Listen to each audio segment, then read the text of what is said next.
Once again, I'd like to welcome everyone to this month's Wildlife for Lunch webinar. Today's webinar is going to be on the ecology and history of Texas bighorn sheep. It's being presented by Thomas Yankee. He is a research associate with the Borderlands Research Institute. Today's webinar is made possible through funding provided by the San Antonio Livestock Exposition Incorporated, and it's hosted by the Texas Wildlife Association and Texas A&M AgriLife Extension. With that, Thomas, you should have the controls whenever you're ready. Well, I appreciate it, Clint. Can you hear me all right? Yes, loud. All righty. Well, like Clint said, my name is Thomas Yankee, and I've been out here at Sul Ross working with the Borderlands Research Institute for nearly 5 years now. And starting in basically 2010 when we did one of our most recent introduction efforts. But today, just kind of go over the ecology and history of the sheep. In general, we're going to go over the ecology, just a little bit of everything about desert bighorn, start on a broad scale and narrow it down.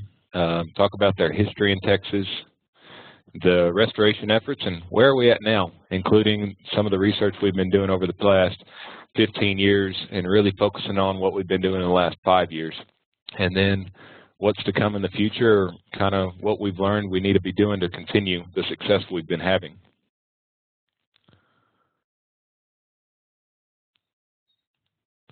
So first of all, what is a bighorn sheep?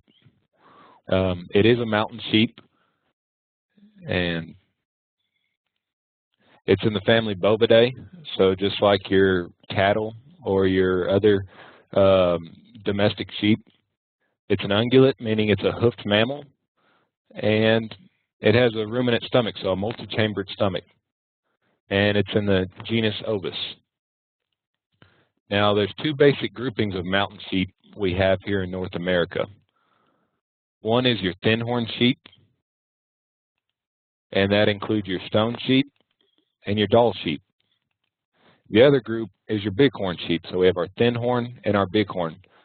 In the bighorn, there's a couple more variations. We have our Rocky Mountain bighorn, which are the biggest of the species. We have our California bighorn, and we have various desert races. So for today, I'm going to be talking about desert races because that's where Texas falls. And there's 4 extant or currently living species of desert bighorn, one of which is the Nelsons, and you can see from the map they're more found in that Nevada, Colorado, Arizona, California area. Your Mexican, which is more the desert southwest Arizona, New Mexico, Texas, and parts of Mexico. Your peninsular, which are found in the Baja California area, and then in the southern part of Baja California, you have your Weems, desert bighorn. And this is kind of important just for in the upcoming part of the presentation on the restoration efforts of Texas sheep and where they came from. So a little bit about bighorn. So a lot of people think about bighorn, like I said, they are a mountain sheep and they're found in places, but they don't always think that they're in Texas. And we do in fact have sheep here in Texas. Generalities, the male bighorn sheep are called rams, the females are called ewes, and the babies or the young are called lambs, just like you would on domestic sheep. Both sexes, so males and females, have horns, and the males will get much bigger. That's what you kind of typically think of with a bighorn sheep, just like on a Dodge Ram truck or a Shiner Beer. That's a classic bighorn for you. And they're sexually dimorphic, meaning you can tell the difference, especially on a mature animal, between the males and females or between the rams and ewes. As far as body size goes, here in Texas, and the desert races, we have some of the smaller subspecies compared to like the California or the Rocky Mountain bighorn sheep. And here, at the back, they'll stand 3.5 foot tall, so 36 to 42 inches or so. On the weights, the rams will get, on a good year, 175 pounds. You might see some going 200, but that 150 to 175 is a typical body weight on them. And as far as the ewes go, I'd put them at somewhere between 100 and 125 pounds, so much smaller on the ewes than the rams. And the coloration, you know, it does vary. They usually blend in very well with their surroundings. As you can see from the picture here, you know, they kind of have a tan / grayish hide, and it blends in very well with the rock background. And it'll kind of change a little bit seasonally, especially when they get their winter coats compared to their summer coats. But one of the things I wanted to point out was the fact that they do have white rumps, and just like other species like your deer or your pronghorn, you know, they use those white rumps to help each other find themselves, you know, off in the distance. Bighorns have very good eyesight. Well, and for me as a researcher, sometimes that's my first way of finding them in the rocks, especially that they blend in so well, is that you see white among all the other regular colors. So different ages and horn classes, going from right to left, you know, you can see what a lamb looks like at about a half years of age, and its horns will typically be shorter than its ears still. And as it grows up, it's still pretty difficult to tell, but the rams, so the fourth sheep from the right, at their point in the yearling, they're about the same size as an adult ewe or adult female. Now, one of the big differences is going to be their horn size, not necessarily the length, but the base of a yearling ram's horns are going to be starting to get wider at the base and just form a good structure for its life's worth of growth. Whereas a ewe keeps a pretty narrow base, and she'll just grow more length and a little bit of mass. But as we go further right to left, you can see that the ages on the rams increase. They show from 2.5 all the way up to 8 to 16. But, you know, their body size gets a little bit bulkier and bigger. But the big thing we're looking at here is the horns. And with bighorn sheep, they put the adult males into 4 horn classes, class 1, 2, 3, and 4. And a lot of times that coincides with the amount of curl it has. So typically a class 1 ram will have like a quarter curl, class 2 about half, and class 3 is about half to 3/4, and a class 4 typically 3/4 or more, and looking at the size of his bases and whatnot. And also going by the age, you typically fall into those classes at a certain age. Not always the case, but in general it fits pretty well. Talking a little bit about the behavior of these sheep, you know, they are diurnal, meaning they're more active during the day. They're not out moving much at night. You know, we have seen some of them. Most of their activities are diurnal, and I would even say they're crepuscular, fancy word, meaning that most of their activities are in the coolest part of the days, dawn and dusk. And then they'll go out and feed, and then they do a lot of milling around or just hanging out and chewing on their cud, regurgitating it, and then loafing around. And they're actually a very calm animal. They're very much gregarious, meaning social. You typically see them in groups. And depending on the time of year, you know, probably for instance, if it's the breeding season, which we'll talk about later, you'll see them in bigger groups where the rams and the ewes and the younger ones are all together. But outside of the breeding season, you may just see it family groups just like you would with deer, where it's just the ewes and the young together, and then you have these bachelor groups of rams together.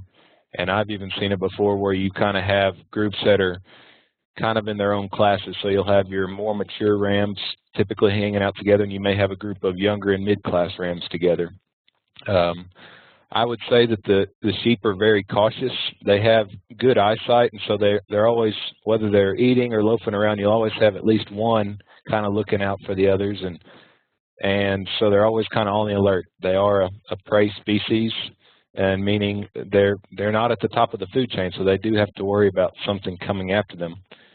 But I think one of the things that makes them more vulnerable, you know, especially to us as hunters, is they are curious. So they'll they'll sit or stand and watch you for a long time, and even if they are nervous, they may run up a mountain or run along the side of a mountain to an area they feel safe, but more often than not, they seem to turn around and just want to look back, and so they are a very curious creature. And I just put in headbutting. You know, classic National Geographic or other things, people always want to think about the iconic mature rams butting heads, and that's something that they do to kind of win the breeding rights or impress the ewes. But even the little ones will play around a lot of times and be headbutting each other, and even some of the females, I haven't seen them headbutting, but they will kind of push their heads together and push around for a dominance thing. As far as reproduction goes, there we have a picture with one of our 2 ewes, one of which is collared and has a lamb nursing on her, and another lamb watching in the back. But I'd say, you know, in Texas with our kind of mild temperatures compared to further west or further north, the breeding season can be from June all the way to December. Now, typically, I'd put it at mid-August to mid-November with the peak, depending on our rainy season, which out here in West Texas, we kind of have that monsoonal rain season, which happens in August, September, and their breeding season typically happens at that point when there's the most vegetation available and they're nutritionally in the best condition to breed. Gestation for a desert bighorn sheep is approximately 6 months. As you can see here, 179 days, give or take 6 on either end.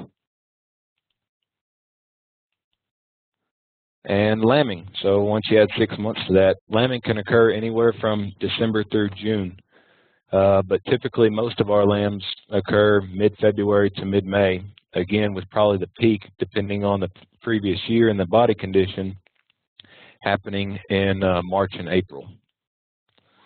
And then just a lactating season in between that lambing and upcoming breeding season.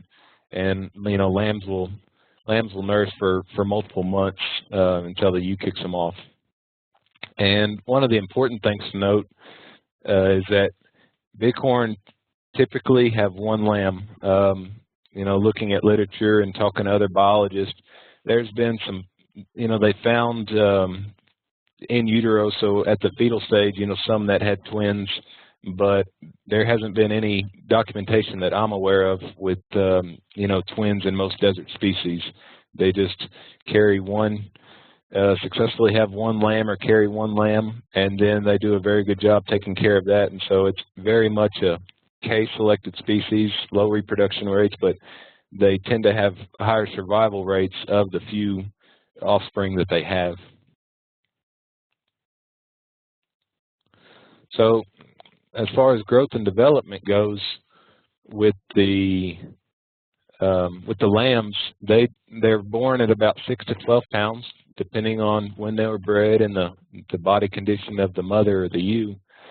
And they have very rapid growth in their first 6 months.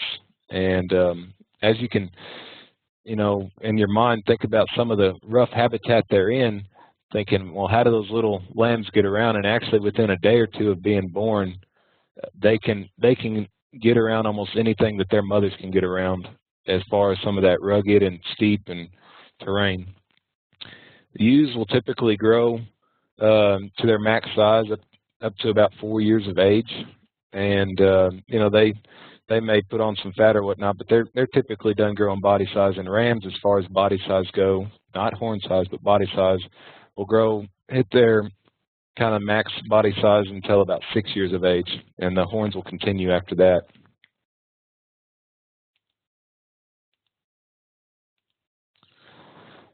As far as the aging goes, you know, like I said, lambs, if it's either a lamb or it's not, it's kind of like looking at a fawn compared to a mature deer. You know they're small, and the horn size, like I said, is typically within the first 6 months, the horns are shorter than the ears. When aging ewes, we look at their front teeth on their lower jaw, on their incisors, And we actually start in the middle and work our way out and count the number of mature teeth.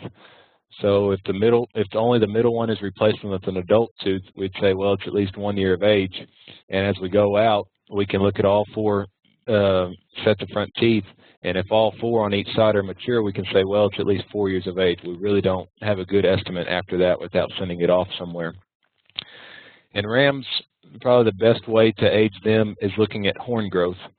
Just like the growth rings on a tree, rams will keep growing their horns their entire life, and they'll have periods of growth when, like during those rainy seasons when nutrition and body health are at its best, that they'll put on the most growth, and you will see some of the darker rings as you see here. And then biologists are able to count, starting at the tip, they'll go up until they see the first dark ring, and then they'll start counting other successional rings and able to get an age. It does get more difficult once they're about 8 years of age because the rings get so close together near the base or near the head. And so it's hard to, it may be very difficult to tell if it's an 8-year-old or a 12-year-old, whatnot. They're just so close together. Diets of desert bighorn sheep, it is seasonally dependent. So what's available to them in the winter may not be the same as what's available to them in the spring, summer, or fall. There was a study conducted by Clay Brewer at Elephant Mountain Wildlife Management Area from 1998 to 2000, in which he was looking at the diets of bighorn based on their poop or their fecal samples. And on average, he found that the bighorn there during that time period consumed about 50% of the browse, so that means your brush or your woody species, 35% forbs, that's like your flowers, 11% grasses, and 4% succulents. And your succulents are your cacti and different things like that hold vast amounts of moisture. And water requirements. So, like I said, we are dealing with desert races here, or desert subspecies of the bighorn throughout North America, and so their bodies are well adapted to living in these arid or these very dry environments. But that's not to say they do not need water. Some of the facts that I came across were that bighorn require 4 to 5% of their body mass in water per day during the summer. So if you have a 100-pound animal, they need 4 to 5 pounds of water. So that's basically a half gallon of water per day. And but they are adapted to survive on preformed, meaning the water they get from their food, or metabolic water, the water that they produce during digestion processes as needed. And there has been some cases where bighorn have been able to go without freestanding water for over 15 days during the summer. But I think that particular sheep that they saw, lost over 20% of its body weight in the process of doing so.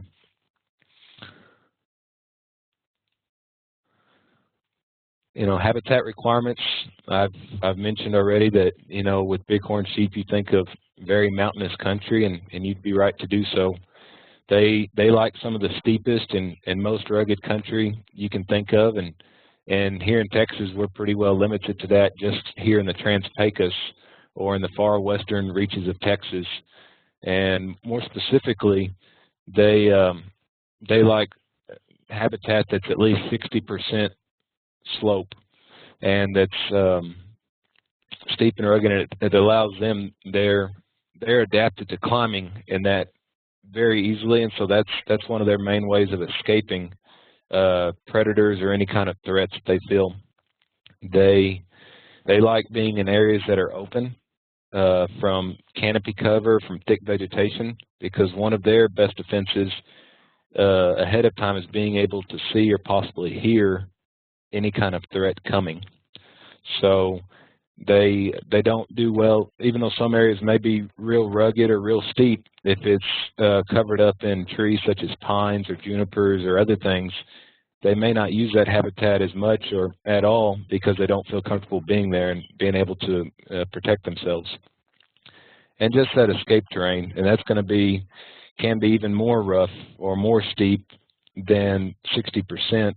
And the ewes especially like to use this kind of rough habitat, during the later stages of gestation, or when they're during parturition, meaning when they're having their lamb, and during the early stages of that lamb's life, because they feel that they can best protect them in that habitat.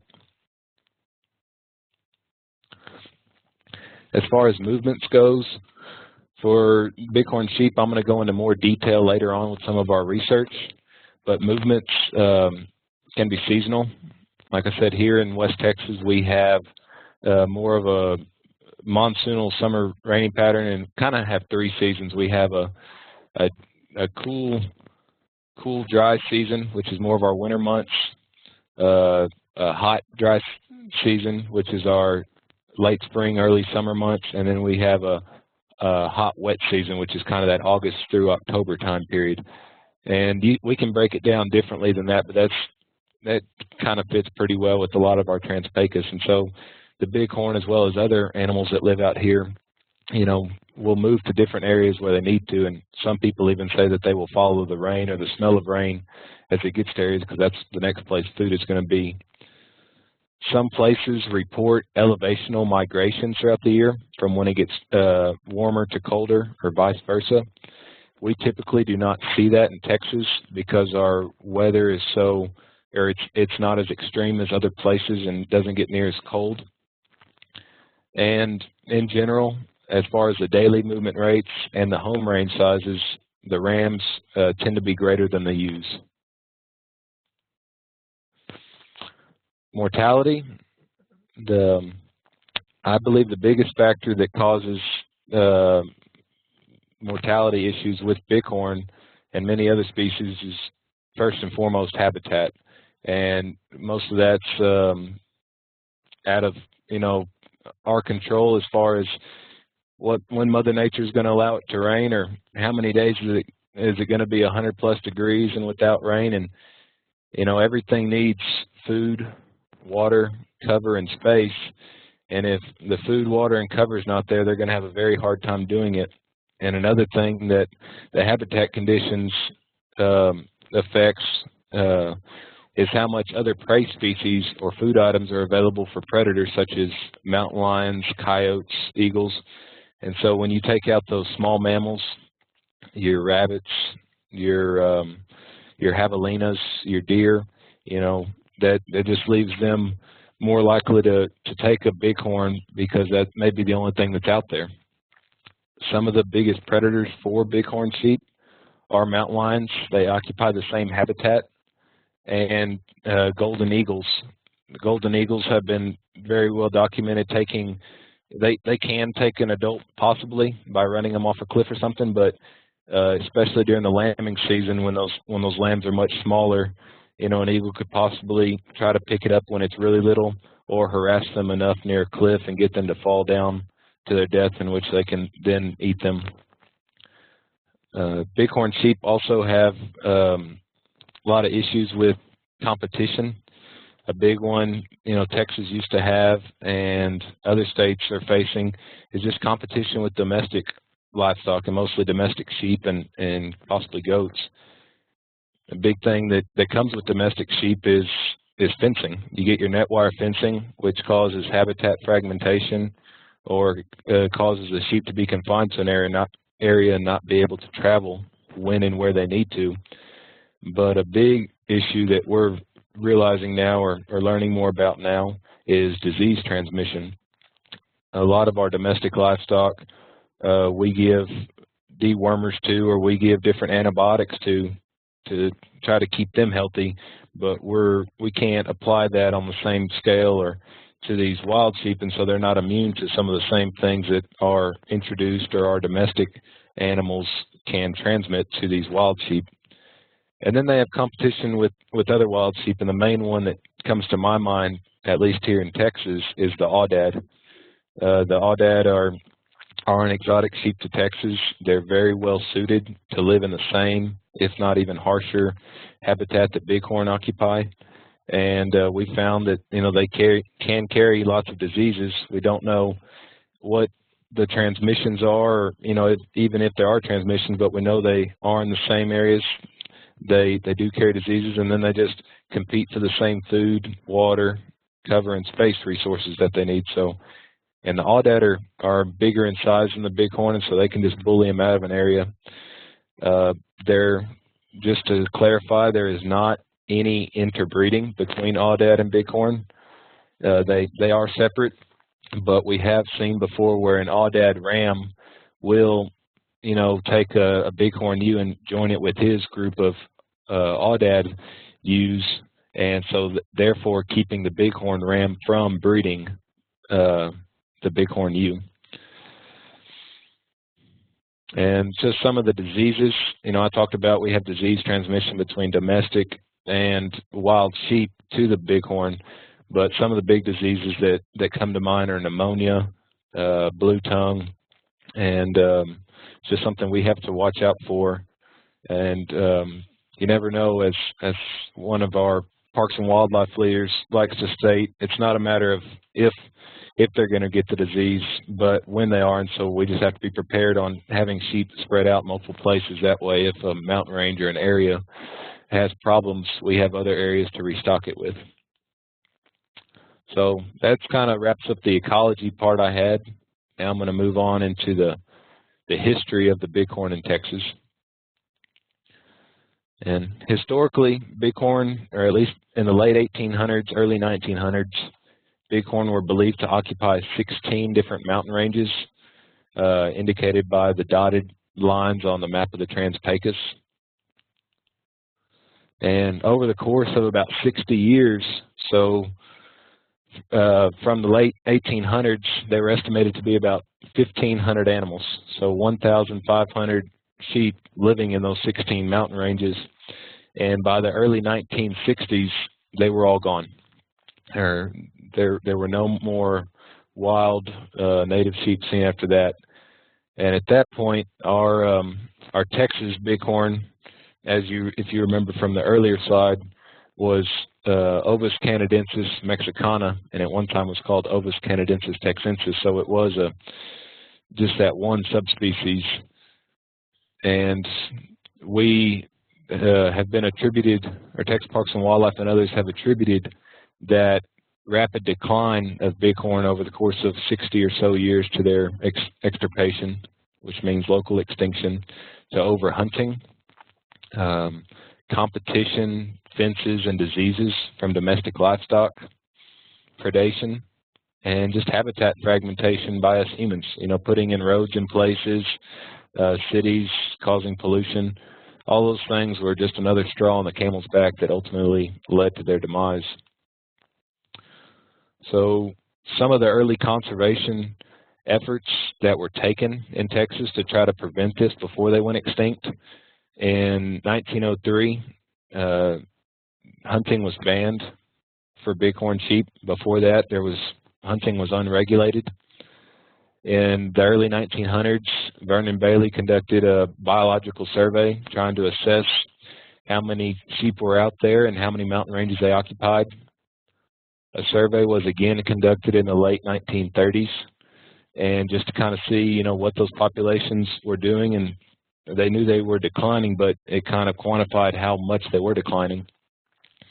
And in 1945, the Sierra Diablo Wildlife Management Area was established as kind of a last chance or a safe haven for the remaining bighorn in the Sierra Diablo Mountains. And that was our first wildlife management area in Texas because of it. And still, was a losing battle. Texas Parks and Wildlife, or at that time Texas Game Fish and Oyster Commission, began translocations with an agreement from Arizona for sheep that they brought to Texas and put in facilities. But ultimately, like I said, the sheep went extinct in the early 1960s. So as far as the early efforts go, as I briefly mentioned earlier, Texas Parks and Wildlife started the propagation facilities, basically meaning that some high fence pens they had in certain mountain ranges. I believe the one at Black Gap was a little over 400 acres pen, and they had water in there and the mountainous habitat, and they tried to move sheep in there, and have them ideally keep breeding, making babies, living, and then as their numbers would grow, they would release them. Well, for the next 30 years, they had some very tough luck with these propagation facilities. They had issues with disease inside the facilities. They had issues with predators getting in, and just other unaccounted for issues that they didn't do very well.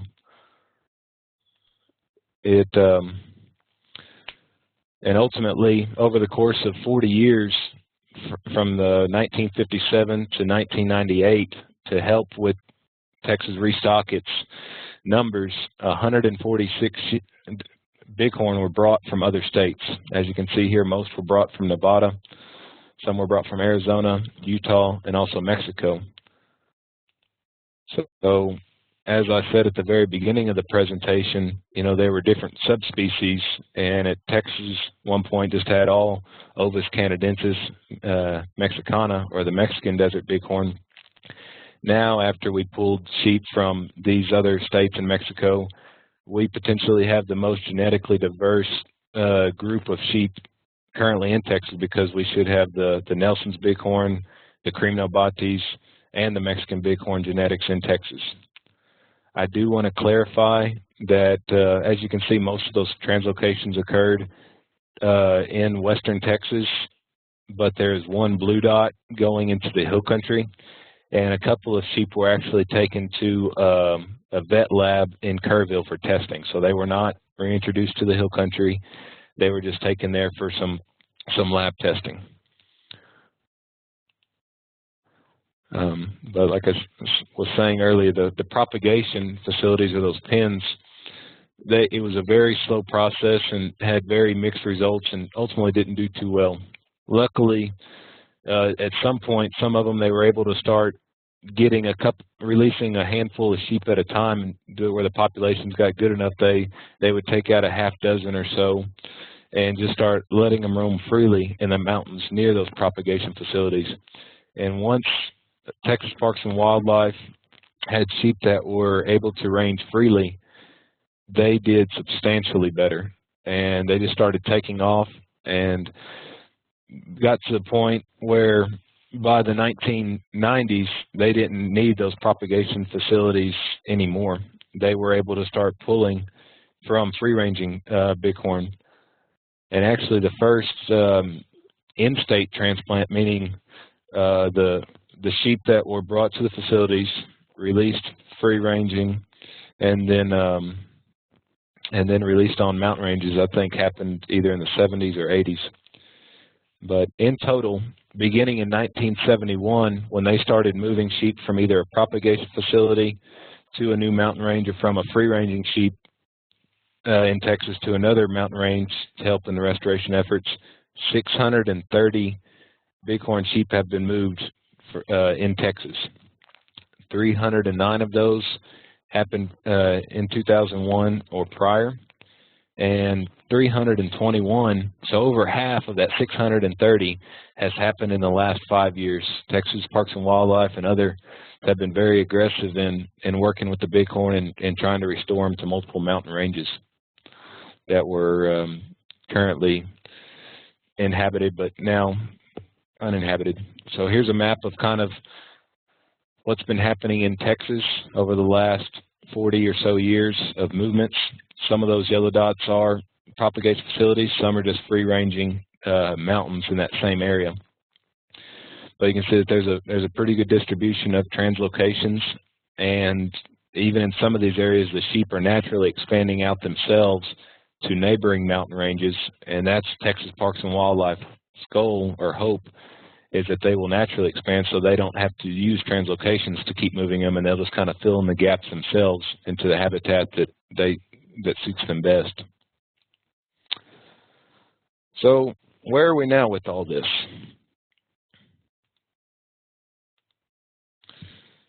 Over the last 10 to 15 years, here's a graph of Texas Parks and Wildlife's survey efforts.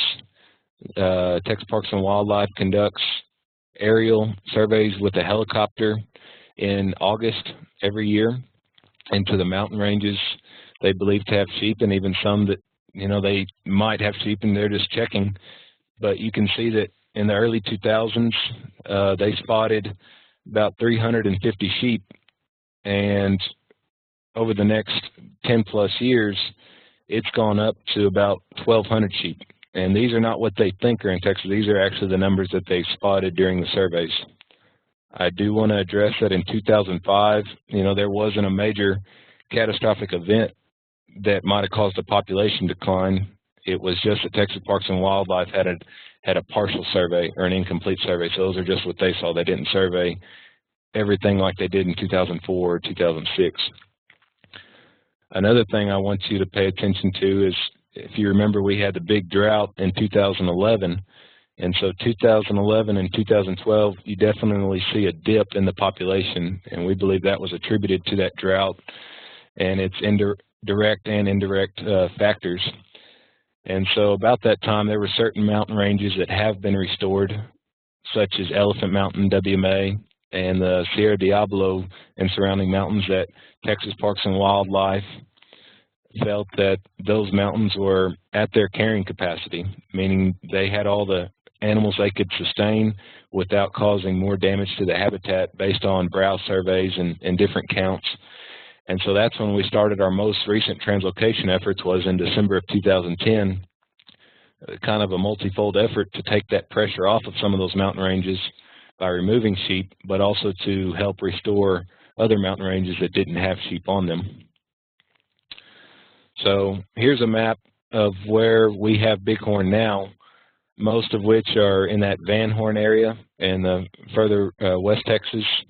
And the three mountains up top, the Sierra Diablo Mountains, the Baylor Mountains, and the Beach Mountains, that is what Texas Parks and Wildlife considers their metapopulation, or their main source of population of bighorn in the state. And numbers there are about over 50% of what's total for the state's population. And then we have sheep at Elephant Mountain Wildlife Management Area, and just restoring it to other areas of Black Gap Wildlife Management Area, Big Bend Ranch State Park, and then some private properties as well. And just recent conservation actions.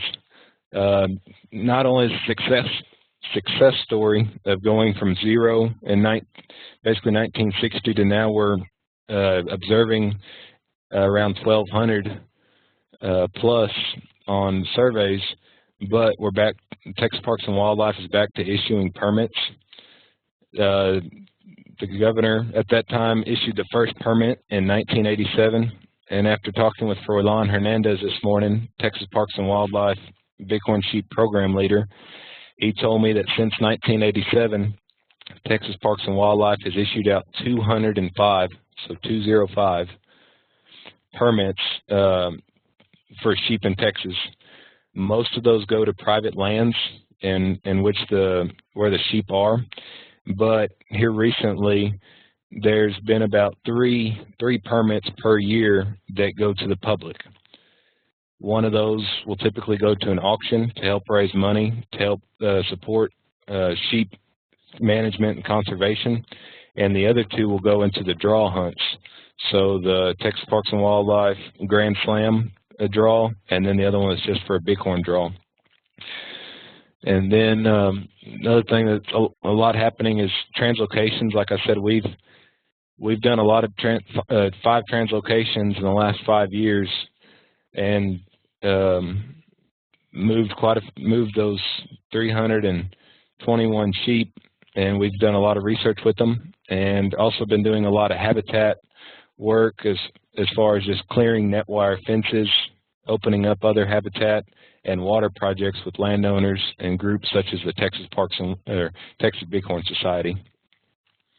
And as you can see, there's a link on the bottom. If you're interested in any of those draw hunts, you can go to the Texas Parks and Wildlife site and look at that link, or just go to Google and type in Texas Parks and Wildlife Bighorn Draw Hunt. As far as the research goes, we've been working with the Borderlands Research Institute, has been working with Texas Parks and Wildlife, collaring sheep over the last 15 years. We had one effort happening in the early 2000s with some VHF collars. And then we had most of our efforts have been starting in December 2010 with the advent or the use of GPS or Global Positioning System collars, in which the collars actually take locations for us while they're on the sheep, so we can know exactly where the sheep was at hourly intervals. And since 2010, we have put out 238 collars on translocated desert bighorn, 172 of which have been either GPS or satellite collars, and some of those meaning we can sit at our computer and get an email update and know exactly where they are without even having to go into the field. And the collars just allow us to go out in the field and conduct telemetry and track them down or locate them, and help us keep up not only with the collared individual, whether it's a ram or a ewe, but also with the uncollared individuals, whether it's the adults that were translocated, newborn, or additions into the population that may be hanging out in that same group.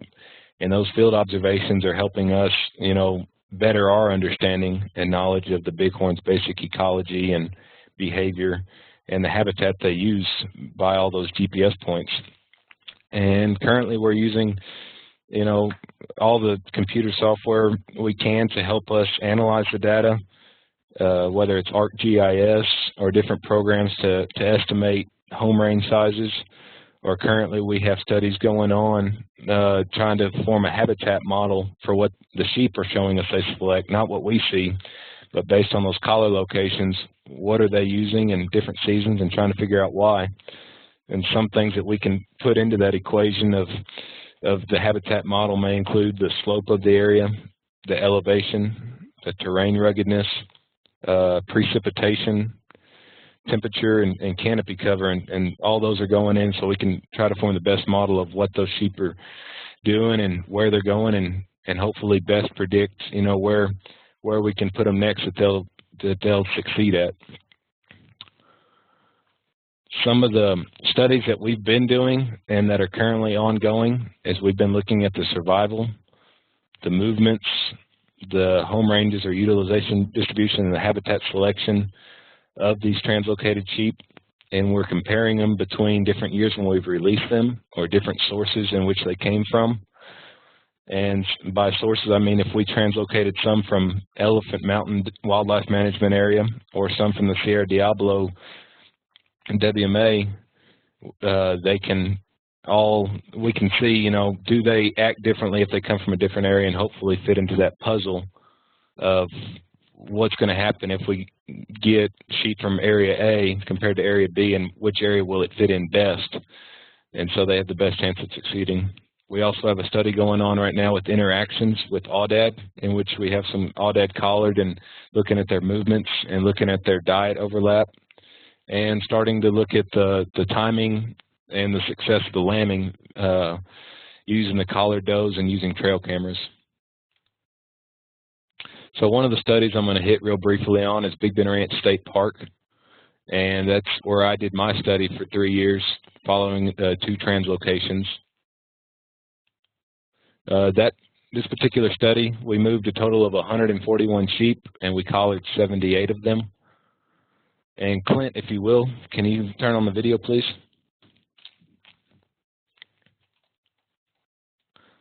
So I apologize for the distortion of this video. That's what we get when we go from one computer to another, but bear with me here. The red figure in the center is an outline of Big Bend Ranch State Park. The state park is the biggest state park in Texas. It's located in the southern Big Bend, just upriver of Big Bend National Park, and it's a little over 300,000 acres in size. And the blue line zigzagging across the screen is the Rio Grande, or the international border between Texas and the state of Chihuahua, Mexico. But what you're seeing here, those little black moving figures, are actually the bighorn sheep. That first group was the translocation in 2010, and the second one was from some of the collared sheep from the translocation in 2011. And these are the actual sheep movements based on the collar data we recovered. And like I said, the park is 300,000 acres, and they're moving all over the place. The figures that look like sheep or the black ones, those are the rams, followed by the blue lines, and the hoof prints followed by the pink lines are ewes. And each of those lines are 1 week worth of movement. So at different times of years, like this ram right now, they can cover a lot of territory in a very short amount of time if they so choose.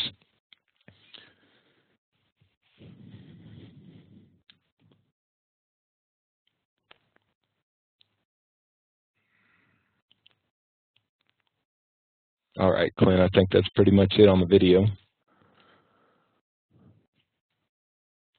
Thank you, sir. And just in total, the movement comparisons from those two translocations, the pink dots in the center of this target-looking thing, those are the sheep translocated from Elephant Mountain Wildlife Management Area, and the yellow star is the release site, and which was used for both the first and second translocation. The green dots show the sheep that were translocated from the Sierra Diablo WMA, and as we can see that the sheep from Elephant Mountain seem to disperse a lot less.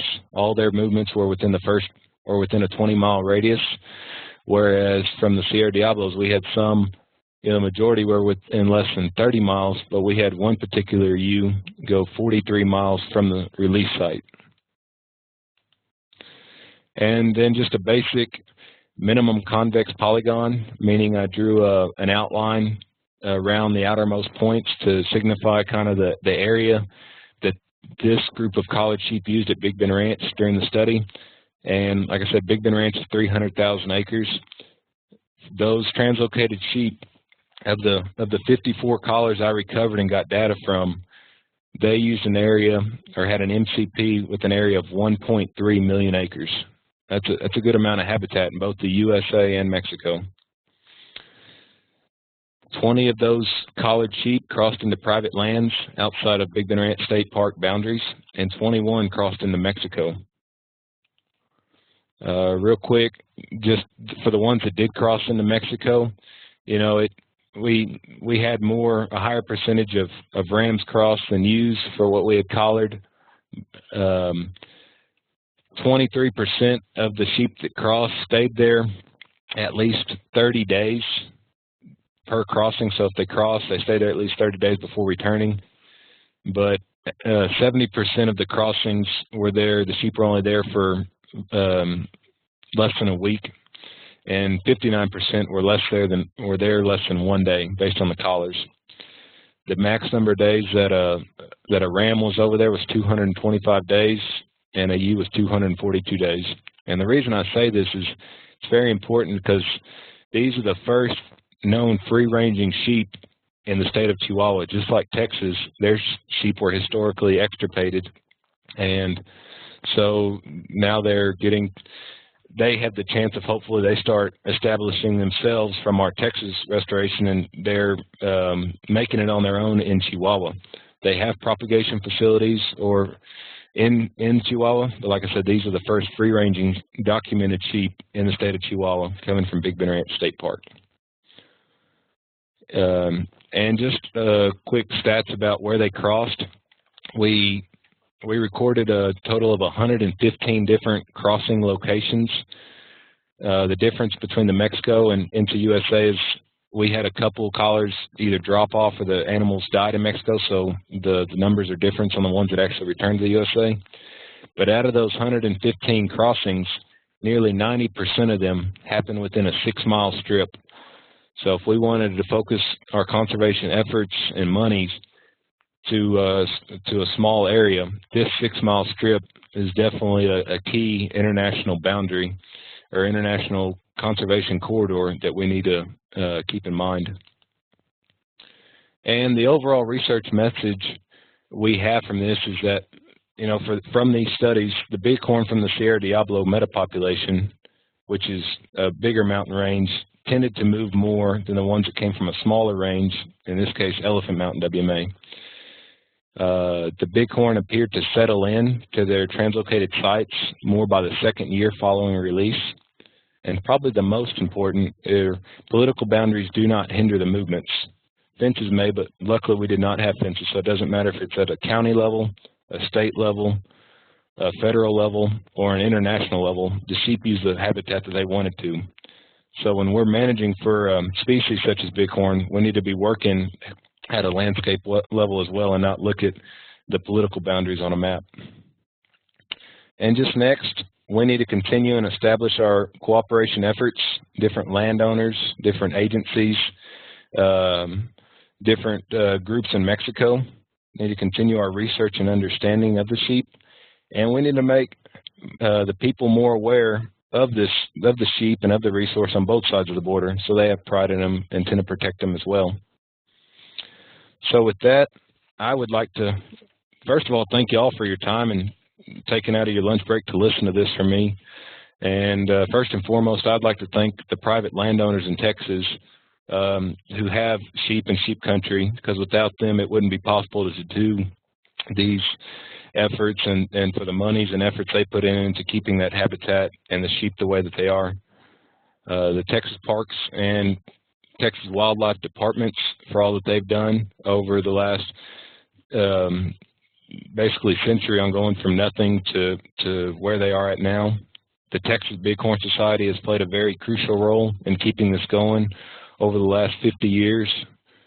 And continue to be working with Texas Parks and Wildlife and landowners every year. And then we've also had numerous support from the USDA Wildlife Services in these efforts, the National Park Service, various Safari Club and Safari Club International chapters, the Wild Sheep Foundation, the Western Association of Fish and Wildlife Agencies, the Desert Bighorn Council, and groups in Mexico, to name a few, CEMEX and CONAP. And along with the Borderlands Research Institute, New Mexico State University and Texas A&M University have been joint collaborators in our research efforts. So with that, if you care to find out more about bighorn for yourself, here's some papers you could look at. Some being a book from Texas Parks and Wildlife, others just general desert bighorn sheep and mountain sheep in North America, or go to the Borderlands Research Institute website. And if you have any more questions, please feel free to contact Froilan Hernandez. He's the Desert Bighorn Sheep Program Leader for Texas Parks and Wildlife, and his contact information is below, or Dr. Lewis Harvison or myself with the Borderlands Research Institute. So, Clint, with that, I'd be happy to take any questions and see how well I can answer them. Okay. Thanks for that, Thomas. We have 3 questions so far, and I'll encourage anybody else. We still have some time. If you have more questions as we go, please feel free to post them up in the chat window there, and we'll get to them before we close it all out. Does the state plan to start offering more tags to the public in the near future, and is there a way to contact the landowners that are receiving tags? That would be more of a question for Froilan. I know that they've talked about getting landowners, trying to figure out a way on permit allocation, and I'm sure as numbers increase, I would guess that they're going to be giving out more permits, but I don't have exact numbers or, exactly what they have in plan for that. But I think Froilan would be able to better answer that question. Okay. The next question, I'm going to tweak it just a little bit. Has CWD or the sheep version, scrapie, been observed in bighorn sheep in Texas or elsewhere in North America? So chronic wasting disease, or CWD, is, to researchers' knowledge, has been limited to cervids or to deer species. Now, so that's not a concern for bighorn. There are concerns of for scrapies and other things. I know that the state of Washington recently had a big disease outbreak a year or so ago, in which they lost a very big percentage of their population. And I don't remember exactly what that disease was from, but I know there are diseases to worry about. And we've been very fortunate in Texas thus far to not have a big disease outbreak, but that doesn't mean we're exempt from it. Okay. Does the public have access to any of the tagged bighorn movement reports? Yes, I would. So if people were to go to the Borderlands Research Institute, we do a pretty good job publishing all of our stuff once we finish up a study. We do have links there. And I believe I've also provided some information to the Texas Bighorn Society on some, like the video I showed you, and so they may have some information there as well, as far as just getting that information. One thing I would like to say, Clint, and I forgot to include in my presentation was, you know, a lot of these sheep are on private lands, but we do have sheep on public lands. And if people wanted to go see sheep, two of the better public lands to go look would be Big Bend Ranch State Park, and probably the best one would be the Elephant Mountain Wildlife Management Area just south of Alpine. And they actually have a bighorn sheep viewing area there that has produced a lot of success for visitors in seeing the sheep. Okay, we had a question that came in that asked that very thing, and it looks like you covered it. I think that does it for the questions. Oh, there's another one on private lands. Are landowners taking specific measures to improve habitat? The landowners that I've worked with, you know, I'm not near as well connected as Texas Parks and Wildlife is with them, but I have worked with landowners, and they've done projects such as removing fencing, the net wire fencing, and they've also improved the water distribution. So like the implementation of water guzzlers or water catchment systems. But as far as the sheep habitat, it's not something that you can go out and do. You know, it's like planting a food plot. Some of the best things that they can do are the fencing, the waters, decrease competition, whether it's with domestic sheep or with the exotic sheep such as the aoudad. So there's plenty resources there for the bighorn when and if they are there.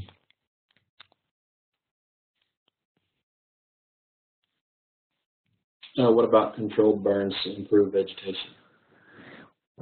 As far as controlled burns go, I really don't know much about that in this area. I don't know if it's been done or not. I know a lot of people are very leery about doing burns out here in West Texas just because our rainfall is so sporadic. Unlike different parts of the state where you can hopefully rely on a rain, you know, in the coming months, we might go months and months, if not years, without substantial rain. And so a lot of people are leery on doing burns just because they don't know when it's going to recover.